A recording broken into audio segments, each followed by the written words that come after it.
नमस्कार. माझं नाव डॉक्टर ओंकार जोशी. मी consultant psychiatrist आहे. महाराष्ट्रातील शिर्डी येथे मी प्रॅक्टिस करतो गेल्या 10 वर्षांपासून आणि माझ्याकडच्या अनुभवाप्रमाणे म्हणजे माझ्याकडे रोज अनेक आजी-आजोबा येतात, की ज्यांना अल्झायमर्स डिमेन्शिया म्हणजे आपण ज्याला स्मृतिभ्रंशाचा आजार म्हणतो, हा आजाराचे खूप सारे रुग्ण येतात आणि त्यांच्याशी बोलताना असं लक्षात येतं, की बऱ्याच वेळा नातेवाईकांना अ, हा जो आजार आहे ज्याच्यामध्ये विसरभोळेपणा जाणवायला लागतो. म्हणजे नव्या गोष्टी लक्षात ठेवण्याची त्यांची जी क्षमता आहे ती कमी होते आणि त्यामुळं छोट्या-छोट्या गोष्टी विसरून जाणं. उदाहरणार्थ जेवण झालं तर विसरलं किंवा एखादी तारीख लक्षात न राहणं किंवा एखाद्या व्यक्तीने काही निरोप दिला तर तो लक्षात न राहणं. अशा सगळ्या गोष्टी त्यांच्याबरोबर व्हायला लागतात.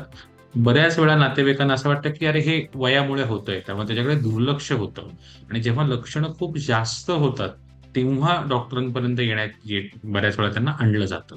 सो जर आपण स्मृतिभ्रंशाची जर लक्षणं लवकर ओळखू शकलो, तर उपचार लवकर सुरू होतील आणि त्यामध्ये आपल्याला लवकर त्याच्यामध्ये फरक पडू शकतो. त्यामुळं केअर गिव्हर जे नातेवाईक असतात, त्यांना ही काळजी घेणं खूप गरजेचं आहे.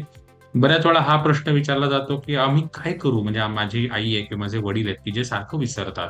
तोच-तोच प्रश्न पुन्हा विचारतात. कधी-कधी घरातला रस्ता विसरतात, बाथरूमकडे जाण्याचा रस्ता, टॉयलेटकडे जाण्याचा रस्ता विसरतात. नवीन जागेमध्ये त्यांना गोंधळल्यासारखं होतं. तर आम्ही काय केलं पाहिजे? तर एक छोट्या-छोट्या काही टिप्स मी सांगतो, ज्या नातेवाईकांसाठी फार उपयोगी आहेत. पहिली गोष्ट त्यांच्याशी आर्ग्यू करू नका. बऱ्याच वेळा ते पुन्हा-पुन्हा तीच गोष्ट तुम्हाला सांगतील, तर त्यांच्याशी आर्ग्यू करू नका. लहान मुलांसारखं जसं आपण समजून सांगू तसं समजून सांगा किंवा ओके म्हणा आणि पुढे जा. त्यांना छोट्या-छोट्या लक्षात ठेवण्यासाठी गोष्टी आपण घरात तयार करू शकतो. म्हणजे उदाहरणार्थ आपण घरामध्ये एखादा फळा लावू शकतो, ज्याच्यावरती आपण ब्लॅकबोर्ड लावू शकतो, ज्याच्यावरती रोजची तारीख लिहिणं, जेवणाच्या वेळा लिहिणं, गोळ्यांच्या वेळा लिहिणं आणि ते केल्यानंतर टिक करणं.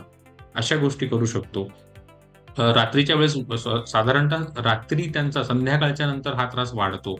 त्यामुळं रात्री घरात अंधार नसावा किंवा बाथरूमकडे किंवा टॉयलेट्सकडे किंवा किचनकडे जाण्यासाठी तुम्ही चक्क बाण करू शकता. रेडियमचे लाईट्स लावू शकता. त्यांना आपण सारखी इन्फॉर्मेशन विचारायची नाही. त्यांना काहीतरी सांगायचं म्हणजे "ओळख बरं कोण आलंय?" किंवा "बघ ह्याला हा ओळख." असं न करता एखादा नवीन व्यक्ती आले तर त्याचं नाव सांगणं, जुने फोटो अल्बम्स बघायला देणं, अशा गोष्टी त्यांना करू शकता.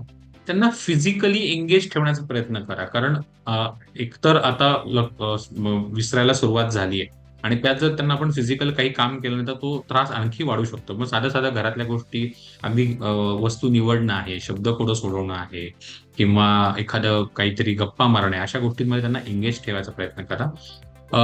ज्या व्यक्ती घराबाहेर पडतात, तर त्यांच्यासाठी मी सांगतो, की त्यांना चक्क एक गळ्यात आय कार्ड द्या, की जेणेकरून त्याच्यावरती घरचा पत्ता, फोन नंबर आणि जवळची खूण असेल.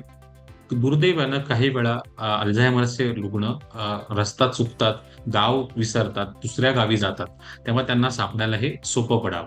त्यामुळं हा आजार खूप हळू वाढणारा असतो.